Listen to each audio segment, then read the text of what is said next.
রামগঞ্জ উপজেলা পরিষদের চেয়ারম্যান পদপ্রার্থী মোহাম্মদ ইমতিয়াজ আরাফাত এর নির্বাচনী মোটরসাইকেল শোডাউন শনিবার দুপুরে ভাটরা উচ্চ বিদ্যালয় মাঠ থেকে শুরু হয়েছে।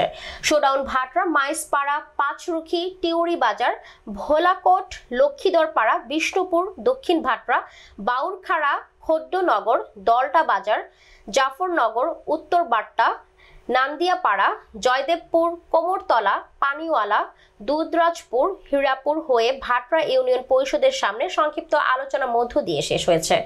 ভাটরা ইউনিয়ন আওয়ামী লীগের সভাপতি মোহাম্মদ আবুল হোসেন মিঠুর সভাপতিত্বে বক্তব্য রাখেন উপজেলা পরিষদের চেয়ারম্যান পদপ্রার্থী ইমতিয়াজ আরাফাত। ভাটরা ইউনিয়ন আওয়ামী লীগের সহ সভাপতি মোহাম্মদ হেলাল দেওয়ান, ডাক্তার মোস্তফা জামাল মুকুল, জসিম মিঝি, হুমায়ুন তপাদ্দার, জাফর আহমেদ, আশরাফ আলী মেম্বার, মোহাম্মদ ইয়াসিন আরাফাত, সজীব শেখ, সোহেল হাওলাদার, জীবন শেখ, ফারুক আহমেদ সহ অনেকে। বক্তব্যে চেয়ারম্যান পদপ্রার্থী ইমতিয়াজ আরাফাত আগামী 21 এপ্রিল তারিখে নির্বাচনে উপজেলাবাসীর কাছে ভোট ও দোয়া প্রার্থনা করেছেন। বিসমিল্লাহির রহমানির রহিম। সম্মানিত উপস্থিতি, আসসালামু আলাইকুম রাহমাতুল্লাহ। আমি আপনাদেরকে অসংখ্য ধন্যবাদ জানাচ্ছি।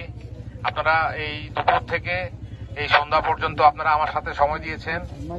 আমি আপনাদের কাছে সংক্ষিপ্ত আকারে আমার পরিচয় তুলে ধরছি। আমি আপনাদের এই ইউনিয়নের কৃতি সন্তান। এই ইউনিয়নের কৃতি সন্তান মোহাম্মদ শাহজাহান বীর মুক্তিযোদ্ধা। উনি সাবেক উপজেলা আওয়ামী লীগের সভাপতি ছিলেন 14 বছরের এবং এই উপজেলা থেকে 2 বার এমপি ইলেকশন করেছেন এবং বর্তমানে উনি জেলা পরিষদের চেয়ারম্যান হিসেবে রয়েছেন। ওনারই মেজ সন্তান আমি মোহাম্মদ ইমতিয়াজ আরাফাত।